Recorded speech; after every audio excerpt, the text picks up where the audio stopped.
Memperingati Maulid Nabi Muhammad SAW, Majelis Zikrullah Aceh menyantuni 1.500 anak yatim.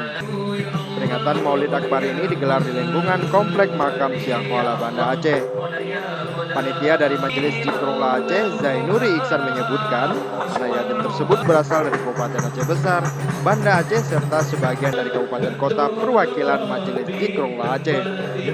Peringatan Maulid yang digelar di Komplek Makam Ulama Aceh Tengku Syekh Abdul Rauf Al-Singkili ini juga dikemas dengan salawat dan tausiah agama yang disampaikan Tengku Samuzir bin Husin. Selain itu turut dihadiri Wali Nanggro Aceh Malik Mahmud dan sejumlah unsur pemerintah lainnya. Dari Banda Aceh, Rasa Putra melaporkan untuk Aceh Video.